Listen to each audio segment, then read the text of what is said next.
Dear friends, welcome back to new channel ઉન્નતિ coaching. તો આજના વિડીયોમાં હું તમને ચેન્જ ધ જેન્ડર એટલે કે જાતિ બદલો, જેની અંદર આપણે પુલ્લિંગ અને સ્ત્રીલિંગ બતાવતા શબ્દો શીખીશું. જો તમે અંગ્રેજી બોલતા અથવા અંગ્રેજી સમજતા અચકાતા હોય, તમારી પાસે શબ્દ ભંડોળ નથી, તમે અંગ્રેજી બોલવા માગો છો, તો આ શબ્દો તમે શીખો અને આ શબ્દોના મિનિંગ યાદ રાખવાથી તમે કોમન સેન્ટેન્સ બોલતા શીખી જશો. મારી શ્યોરિટી છે, I am giving you 100% guarantee. If you remember these words and their meanings, you will start talking simply but perfectly. તો જો તમે આ શબ્દો યાદ રાખશો તો તમે વાક્યના મિનિંગ સમજી જશો અને તમે નર જાતિમાંથી નારી જાતિમાં ચેન્જ કરી શકશો. તો આ શબ્દોમાં આપણે જોઈશું નર જાતિ બતાવતા શબ્દો અને સામે નારી જાતિ બતાવતા શબ્દો. તો પહેલો વર્ડ છે એક્ટર એટલે અભિનેતા, સામે થશે એક્ટ્રેસ એટલે અભિનેત્રી. ત્યારબાદ ઓથર, ઓથરનો મતલબ મેં અહીંયા લખ્યો છે મેલ રાઇટર એટલે જમીનદાર.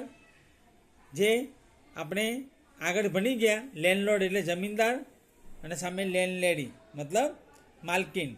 તો લેન્ડલોર્ડ એટલે ઘરધણી માલિક થાય અને લેન્ડલેડી માલકીન થાય. એ જ પ્રમાણે ઓથર જે છે એ મેલ રાઇટર છે મતલબ લેખક છે અને સામે ઓથરેસ મતલબ ફિમેલ રાઇટર એટલે લેખિકા, જેને ઓથરેસ કહેવાય.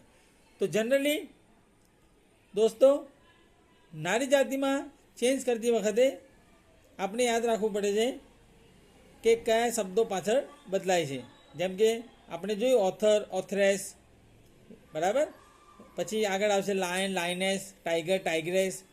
તો જેની પાછળ ESS આવે એ નારી જાતિ બતાવે છે. આ સામાન્ય નિયમ છે.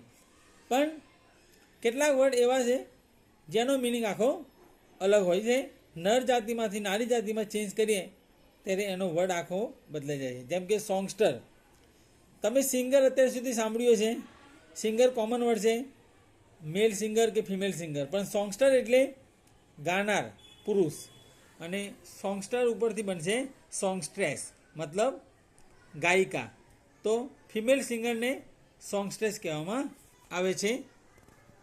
So dear friends, if you like this video you will share to your comrades. મતલબ જો તમને ગમે આ વિડીયો તો તમારા સાથીઓને શેર કરશો અને સબસ્ક્રાઈબ કરવાનું ભૂલશો નહીં. દરેક વિડીયોમાં તમને નવા નવા વર્ડ શીખવા મળશે અને જો તમે આ વર્ડ યાદ રાખશો તો તમને વધુ વાક્યો બોલવામાં ઇઝી લાગશે.